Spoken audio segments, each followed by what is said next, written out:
Hello YouTube. So I came out on the deck for a quick smoke. I don't even think it's 8 o'clock yet. If it is, it's got to be about 8 because the way the sun is, and when I start seeing it by my deck, I know it's at least 8. Smoking a Romeo and Juliet. It's one of the aromatics. And I just, had popped on for a while. I watch a lot. Don't comment a lot because, I don't know. I need to start going back and putting happy, happy, joy, joy on them. Just so they know I, peeked in. But I was watching Professor Jeremiah this morning. I used to watch him all the time. And then I think, for some reason, YouTube in her wisdom decided I didn't need to see him anymore and had kind of taken him out of my subscription list. So I put him back in there, and it was good to catch up and stuff. And I guess yesterday, or his last video, he was talking about big books. Alright, so you gotta remember that we moved from a great big house, so I have a storage shed full of books yet. And those were just the ones we kept.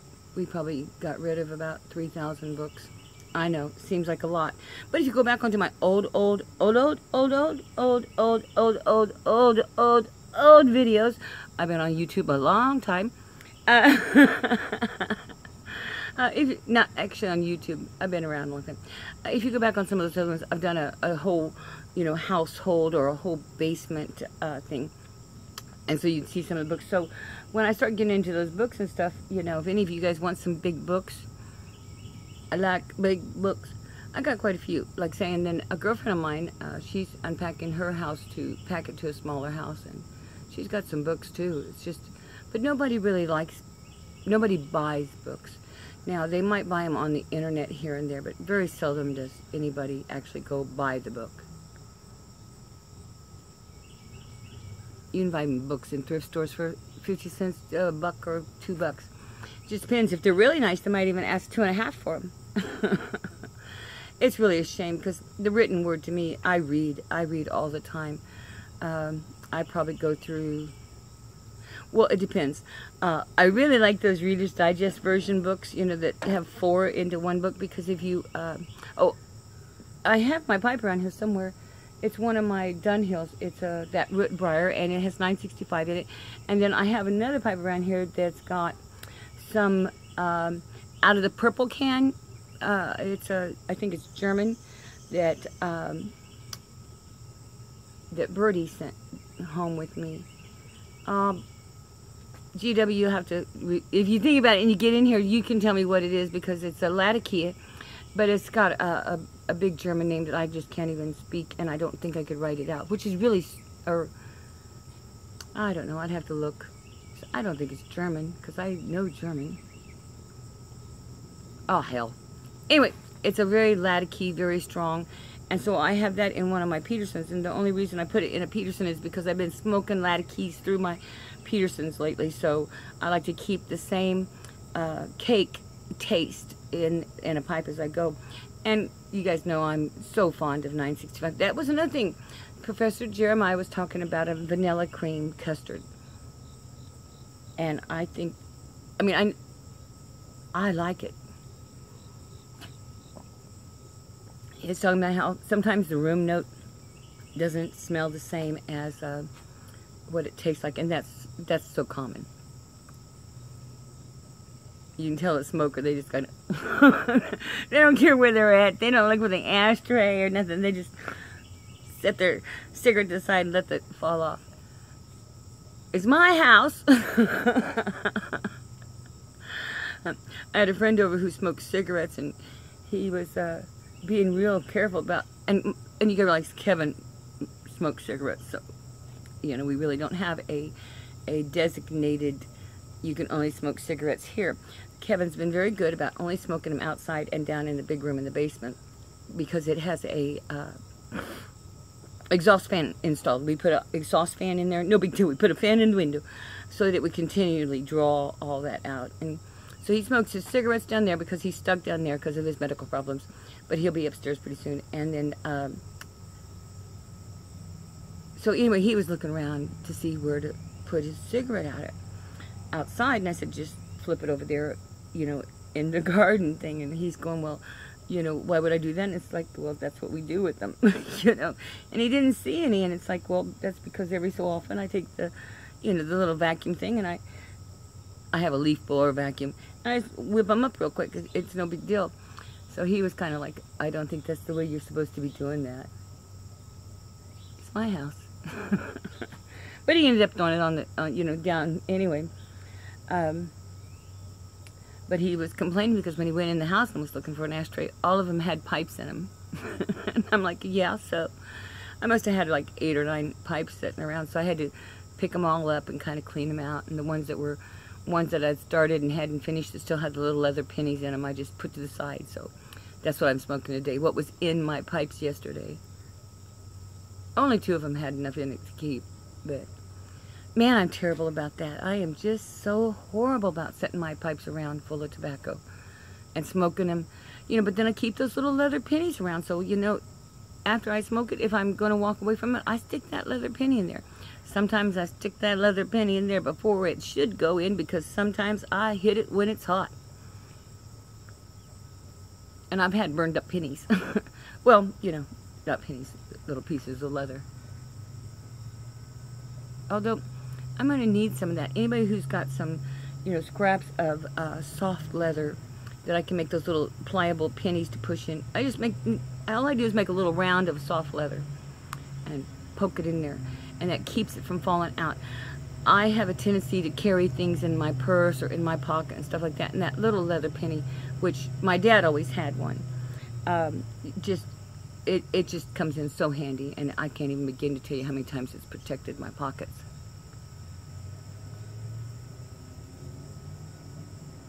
And if it seems like I'm talking to some friends, that's what I'm doing. I'm talking to my friends.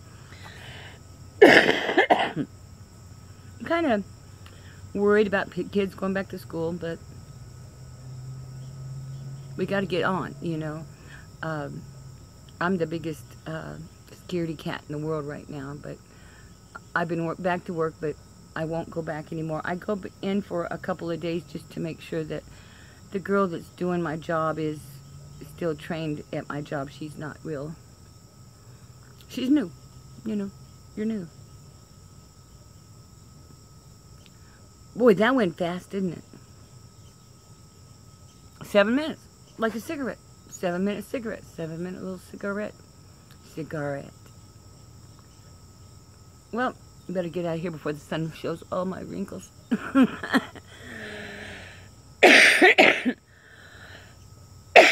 Inhaled it. See, that's why I don't smoke little cigars very often and stuff. I'm terrible. When I'm smoking them, I almost always inhale them. Oh, we're talking about vanilla cream, and Professor Jeremiah saying that the room note was great. And there's a lot of times when I have purposely set 2 or 3 pipes out, and 1 or 2 of them will have an aromatic that smells good, and the room note's better than the taste, you know. And that's why, so that I use it like an incense almost, you know. But I get my nicotine too, so that's wonderful. And today I am drinking. Yeah, I'm drinking.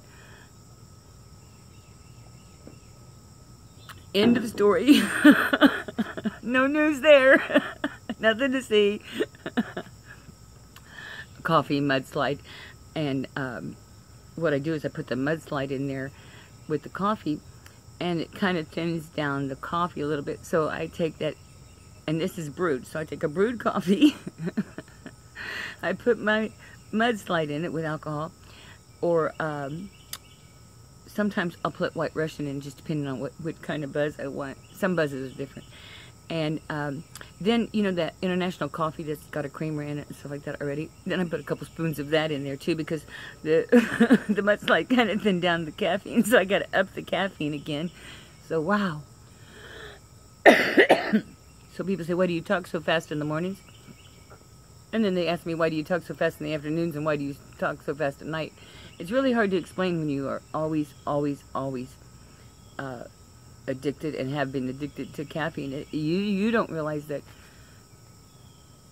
you're any different. But I got a girlfriend coming over. One of my girlfriends came in from St. Louis. She's on her way back home to St. Louis in Illinois because she came in because her husband passed away and we got to pack up the house. So that's what I'm going to be doing in a couple weeks. Right now, until she gets the death certificates and stuff, there's nothing she can do up here. So, you know, we're waiting on that. And then in a couple weeks, like I say, I'll get started on things with her. My last days are kind of just really double checking a girl. Then that's Thursday and Friday, making sure she can close out okay. And then I go to, I think I'm going to go to work for a volunteer basis with a thrift store up here called Hillcrest. I think they're a Baptist organization. I'm not sure, but, you know, they are a very good organization. They have apartment buildings that they use as halfway houses, but they're apartments as opposed to you living in a group home.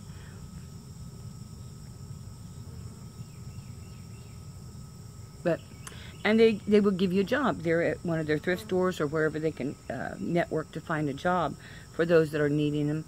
And then, but along with them renting that place, they pull UAs. You have to have at least one UA a month, clean UA, and they pull it whenever they want to on the people that are renting there. So, or basically living there at a very cheap cost. So there's, you know, to me that's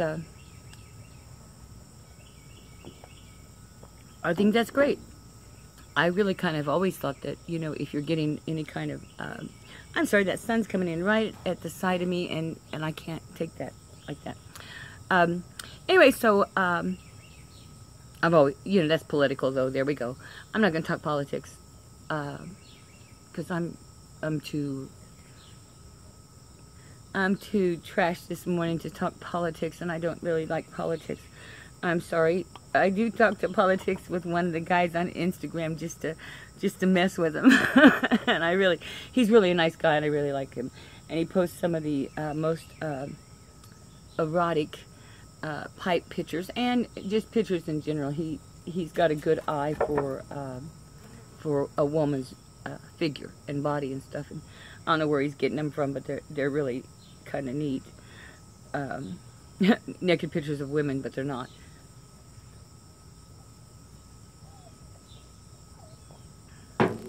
And then, let's see. Oh, we were still talking about Professor Jeremiah. And he was talking about his book. And then he was talking about,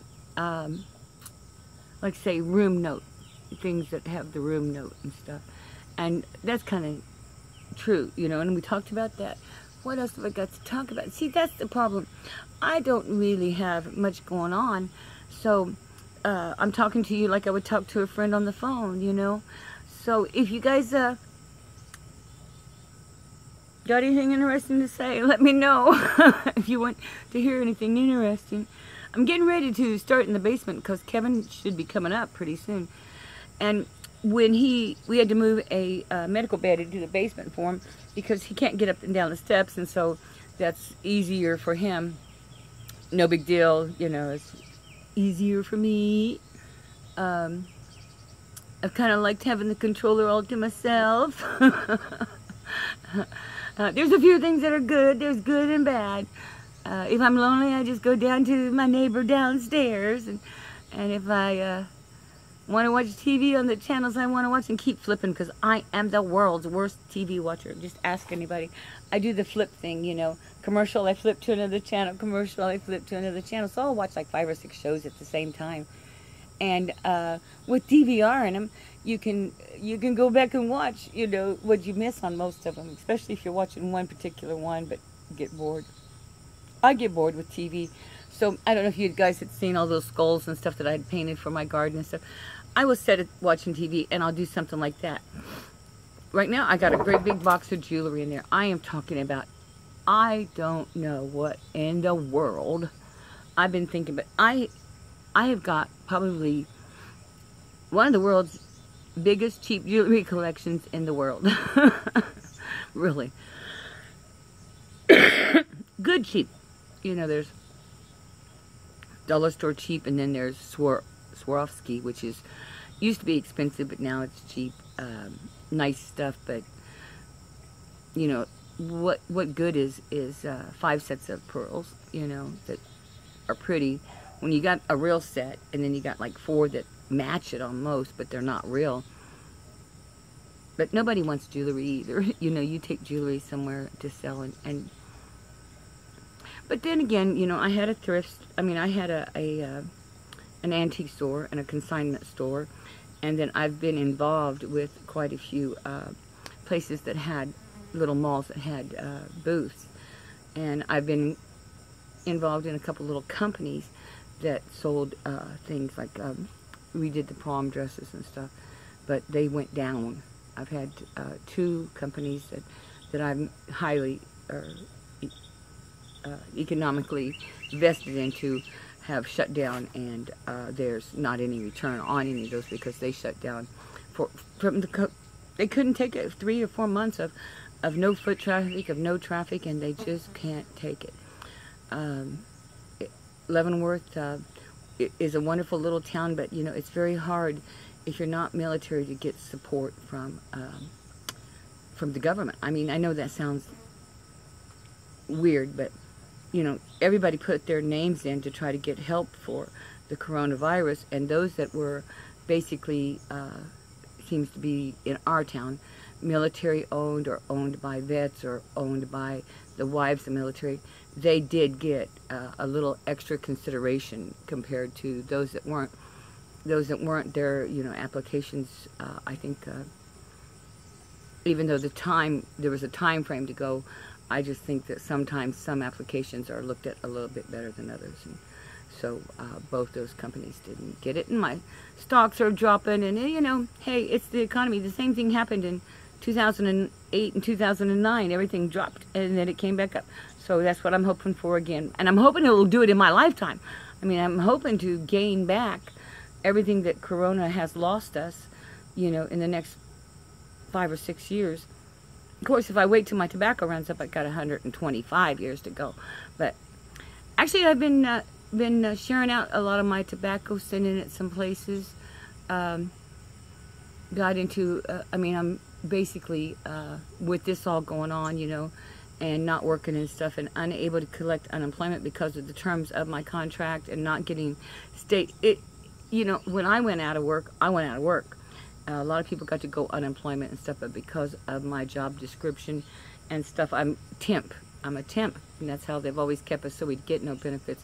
I don't get benefits like that, so if I don't work, I don't get paid.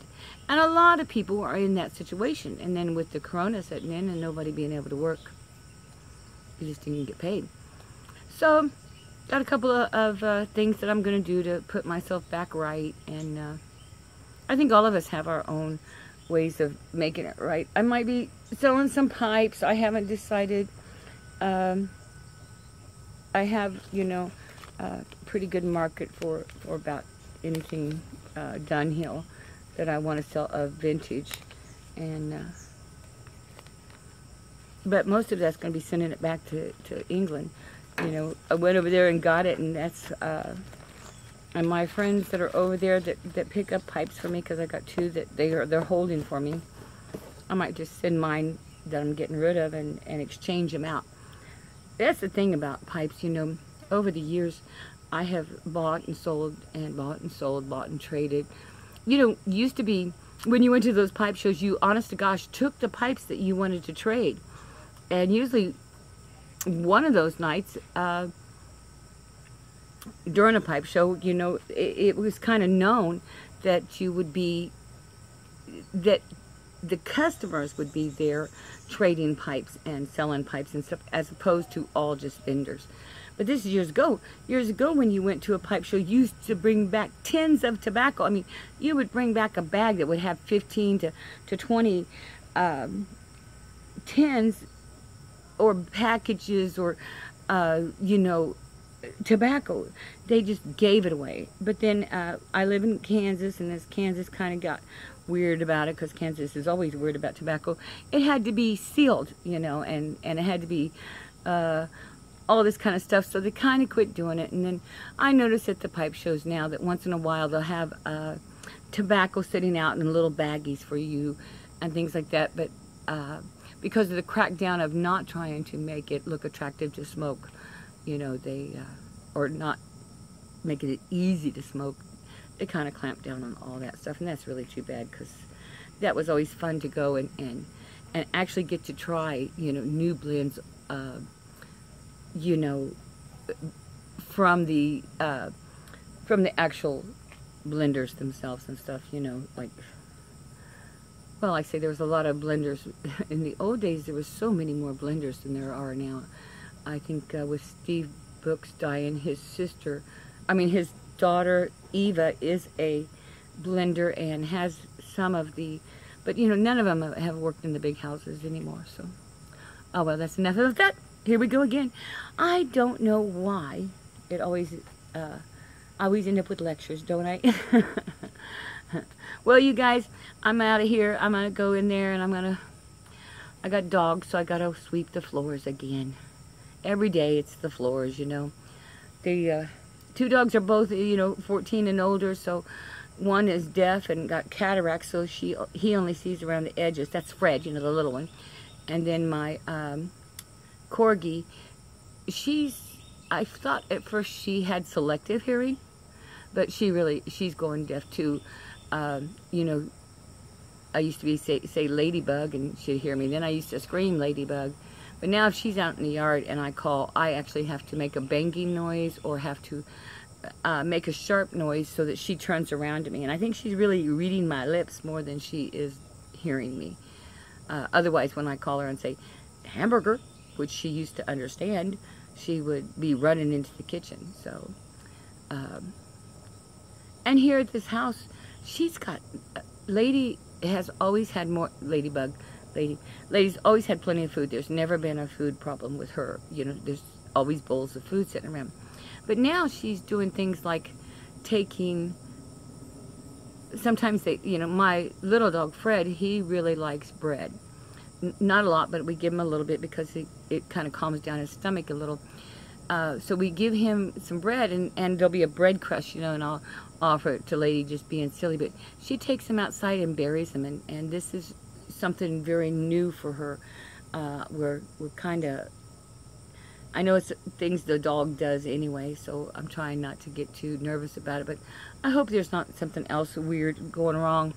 Fred already has Dogheimers. He walks around and around and around in circles, so the edge of his property, you know, and they say they do that to for their cognizance reason, to make sure that they understand where they themselves are at. And that's sad but good. You know, I love my little dog. I don't know what'll happen if something happens to them. I'm not getting any more, I don't think. I always say that, and I've had 15 dogs in 26 years. And they've all been, these two dogs we got at 4. And those were the youngest dogs we've ever had. So I've never adopted a young dog. I did have one puppy, and we lost that puppy, and I think that's why I don't get little ones anymore. Along with training them, you know, they're just, I love it that they're so exuberant, but they don't have enough. I think it's just because of the way I lost the last puppy, that I don't get him anymore. Some little girls were running down the street and they were calling to the dog, and he was small, and I didn't have him on a leash, and he went running after those girls and ran out into the street. So he got hit, and I think that's probably why, you know, everybody, if you all go back to a fear you have or something that seems irrational, you always find out that, you know, sometimes there was a reason. I'm going to finish this little pipe off, and then I'm going to leave you all happy, happy, joy, joy. You know I'm watching you.